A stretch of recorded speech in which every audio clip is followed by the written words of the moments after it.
যে ইসলামী আন্দোলন হাত পাখার মাধ্যমে সারা বাংলাদেশ বাতাসের মাধ্যমে শান্তির বাতাস বসাতে হবে ইনশাআল্লাহ। আমাদের মার্কার নাম জানি কি? হাত পাখা। এমন এক প্রতীক আল্লাহ দান করছে, শান্তির প্রতীক। আল্লাহু আকবার। কারণ বাংলাদেশ 53 বছর স্বাধীনতার বয়স, এই জালেমদের খুনিদের কারণে, লোভীদের কারণে, টাকা পাচারকারীদের কারণে দেশ পরিচালনা কইরা দেশ অশান্তির আগুন ধাউ ধাউ করে জ্বালাইছে। তাই এই অশান্তির আগুন নিভাবার জন্য কি দরকার? একটু আসতে কয়। দেখেন এমন একটা কায়দা আল্লাহ করিয়া দিয়েছে, এ আর সব আইন লাগে, হিন্দুকেও লাগে, অন্য সংখ্যালঘু সবাইরই লাগে, আমাদেরও দরকার। আর মালিক কবুলও করছে যে ইসলামী আন্দোলন হাত পাখার মাধ্যমে সারা বাংলাদেশ বাতাসের মাধ্যমে শান্তির বাতাস বসাতে হবে ইনশাআল্লাহ। আমাদের হাত পাখা মার্কায় এখন পর্যন্ত এই মার্কায় একটা এমপিও কি আমাদের সংসদে গেছে? যায় নাই। এর অর্থ কি? আমরা দল খুব ছোট, ছোট লাগে বলে আমাদের তো তেমন লোকজনই নাই। আছে? মনে করছেন কি আমরা কি বুঝি না? আপনারা যে বিভিন্ন কায়দায় ওই যে সিঁড়ি হইয়া পর কাছে হইয়া আপনাদের সিঁড়ি বানাইয়া ক্ষমতায় যাইয়া দুই একটু এমপি টেমপি একটু হইয়া একটু যে একটু গরম গরম বিভিন্ন সম্মান বিভিন্ন কায়দায় এ বুঝি আমরা বুঝি না। না, কোরআনুল কারীমের ভিতরে রাষ্ট্র পরিচালনার ব্যাপারে কোনো আয়াত আছে না? নাই। একটু আসতে কম তো। এইটা রাষ্ট্র ছাড়া এটা বাস্তবায়ন যায়? কোনোদিন পারবেন? এক শ্রেণী বর্তমানে বাইরেছে আমাকে যাইতে বাইরে, মানে আমাকে মতো হুজুর আলে মসুফির এরা বলে আমরা রাজনীতি করি না। নাউজুবিল্লাহ কর না। হ্যাঁ, রাজনীতি করি না। এই যে বর্তমানে বাংলাদেশের ভিতরে মানব রচিত কুফরি তন্ত্রমন্ত্র, এই রাজনীতি করে না, এটা আল্লাহ নিষেধ করছেন। অযতানিবুত তাগুত, তোমরা তাগুত থেকে পরহেজ করো, বেঁচে থাকো। এখন এই রাজনীতি করেন ঠিক আছে, কিন্তু আল্লাহ রাসূল সাল্লাল্লাহু আলাইহি ওয়াসাল্লাম যে রীতি আদর্শ নিয়ে আসছেন, আল্লাহ রাসূল সাল্লাল্লাহু আলাইহি ওয়াসাল্লাম কি রাষ্ট্রপ্রধান ছিলেন?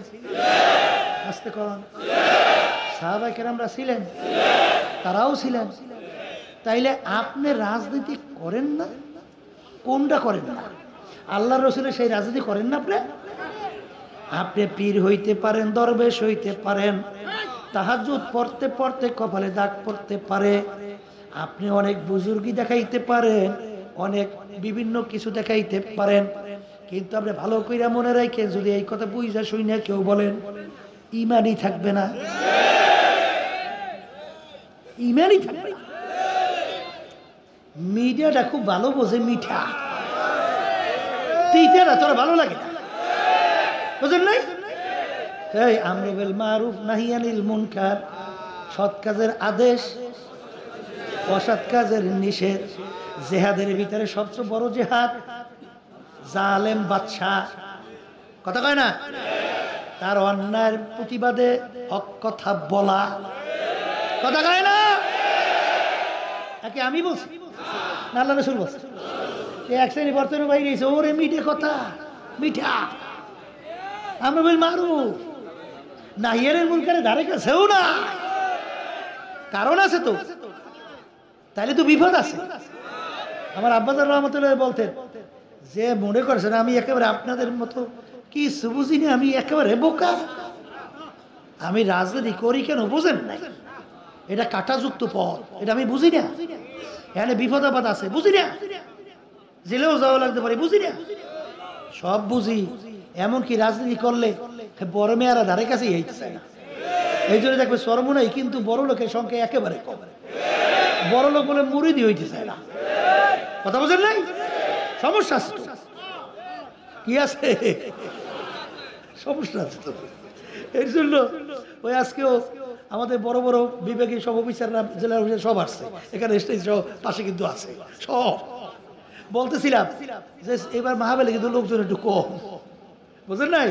কারণ কি, লোকজনের টাকা পয়সা অভাব অনটন বেশি, তাই বেশি সর্বনাই বুঝে সংখ্যা গরিব বেশি, গরিব কি বেশি। আল্লাহ রাসূল সাল্লাল্লাহু আলাইহি ওয়াসাল্লামের জামানায় ওই দেখবেন বড় লোক যেগুলো ওগুলো কিন্তু ধারে কাছেও যায় নাই। আসতে কয় আলহামদুলিল্লাহ আমার বড় লোকও আছে, আর বড় লোক সংখ্যা একটু কম। আল্লাহ রাসূল সাল্লাল্লাহু আলাইহি ওয়াসাল্লামের এই দরবারের মধ্যে বড় লোক ছিল কম, সংখ্যা কি কম। এই জন্য বলতেছিলাম যে রাজনীতি করলে বড় লোকরা আমাদের এখানে চালাইতে অনেক কাজ করতে হয় না, কথা কয় না, এই কাজ করতে অনেক ব্যাগ পাইতে হয়।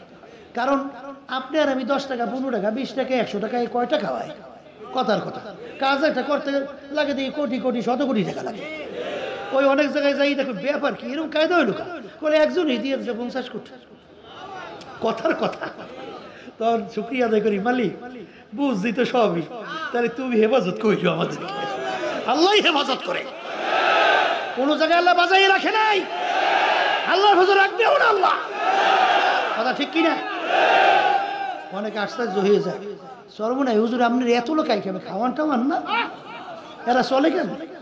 বলে খাওয়ান তো দূরের কথা, নিজের পকেটে পয়সা খরচ করে আসে, আবার নিজের কষ্ট করিয়া পাক করিয়া খায়, হোটেলে খায়, আবার ওই বিভিন্ন সময় যখন সভা করি সেখানে নিজেদের পয়সা দিয়ে যায়, আবার ওখানেও দিয়ে আসে, শূন্য আসছে, কথা ঠিক কিনা? রাজনীতি করি কিসের জন্যে? বলেন ইবাদতের জন্যে। আমি প্রায় সময় বলি, আজকেও বলছি, আব্বাজানও বলতেন, 1987 সাল ইসলামী আন্দোলন বাংলাদেশ প্রতিষ্ঠিত হয়েছে, ঠিক কিনা? আমাদের ব্যানারে আমাদের মার্কায়, আমাদের মার্কার নাম জানি কি? হাত পাখা। এমন এক প্রতীক আল্লাহ দান করছে, শান্তির প্রতীক। আল্লাহু আকবার। কারণ বাংলাদেশ 53 বছর স্বাধীনতার বয়স, এই জালেমদের খুনিদের কারণে, লোভীদের কারণে, টাকা পাচারকারীদের কারণে দেশ পরিচালনা কইরা দেশ অশান্তির আগুন ধাউ ধাউ করে জ্বালাইছে। এখন এই অশান্তির এই অশান্তির আগুন নিভাবার জন্য কি দরকার? একটু আসতে কয়। দেখেন এমন একটা কায়দা আল্লাহ করিয়া দিয়েছে, এ আর সব আইন লাগে, হিন্দুকেও লাগে, অন্য সংখ্যালঘু সবাইরই লাগে, আমাদেরও দরকার। আর মালিক কবুলও করছে যে ইসলামী আন্দোলন হাত পাখার মাধ্যমে সারা বাংলাদেশ বাতাসের মাধ্যমে শান্তির বাতাস বসাতে হবে ইনশাআল্লাহ। বলে কথা ঠিক না রাখি? একজন হাত পাখা বসেন, যেই কথা বলতে চাইছিলাম, বসেন বসেন বসেন, এত তাড়াতাড়ি তাড়াতাড়ি বসতে হবে। যেই কথা বলতে চাইছিলাম, শোনেন, তা আমাদের হাত পাখা মার্কায় কথা বলেন না, আর বসেন। আমাদের 1987 সাল দল প্রতিষ্ঠিত হয়েছে, এখন পর্যন্ত এই মার্কায় একটা এমপিও কি আমাদের সংসদে গেছে? যায় নাই। এর অর্থ কি? আমরা দল খুব ছোট, ছোট লাগে বলে আমাদের তো তেমন লোকজনই নাই, আছে? মনে করছেন কি আমরা কি বুঝি না? আপনারা যে বিভিন্ন কায়দায় ওই যে সিঁড়ি হইয়া পর কাছে হইয়া আপনাদের সিঁড়ি বানাইয়া ক্ষমতায় যাইয়া দুই একটু এমপি টেমপি একটু হইয়া একটু যে একটু গরম গরম বিভিন্ন সম্মান বিভিন্ন কায়দায় এ বুঝি আমরা বুঝি না, না আমরা বুঝি না। বাংলাদেশ 53 বছর স্বাধীনতার বয়স, যাদের মাধ্যমে দেশ চললো, শান্তি পাইছেন না অশান্তি? ইসলামের বিরাট উপকার পাইছেন না? মুসলমানদের বিশেষ সহযোগিতা পাইছেন না? বরং দিন আর দিন ইসলাম মুসলমানদেরকে ওরা দুর্বল করে জবাই করার প্রক্রিয়া চলে গেছে, ঠিক কিনা? মনে করছেন যে আমাদেরকে আল্লাহ রাব্বুল আলামিন বরকত কম দিয়েছে? এই আমি সেদিন প্রধান উপদেষ্টা ডক্টর ইউনূস সাহেব, তার সঙ্গে কথা বলতেছিলাম, তখন ইসলামী আন্দোলনের পরিচয় দিতে যাই বলছিলাম যে ইসলামী আন্দোলন তার পরিচয়টা কি। 2008 সাল মনে পড়তেছে, যখন জাতীয় নির্বাচন হয়েছিল তখন কিন্তু 3টা জাতীয় টেলিভিশনে 3টা দল 40 মিনিট ভাষণ দেওয়ার সুযোগ পাইছিল, জানেন না? এই 3টা দলের মধ্যে ইসলামী আন্দোলন বাংলাদেশ একটা। আমি কিন্তু 40 মিনিট ভাষণ দিয়েছিলাম, মনে আছে তো? 40 মিনিট জাতীয় টেলিভিশনে। তখনই তো আলহামদুলিল্লাহ ইসলামী আন্দোলনের ভাবমূর্তি আল্লাহ অনেক ভালো করছিল। 2018 300 আসনে আমরা প্রার্থী দিয়েছিলাম আলহামদুলিল্লাহ। একজন প্রার্থী আইনের কারণে জটিলতায় বাদ পড়ছিল, কথা ঠিক? ইসলামী আন্দোলন বাংলাদেশ আপনারা দেখছেন যখন অন্যায়ের প্রতিবাদ। নিউ উজানি টিভি, সুস্থ সাংস্কৃতিক প্রত্যাশায় আপনাদের সেবায় নিয়োজিত।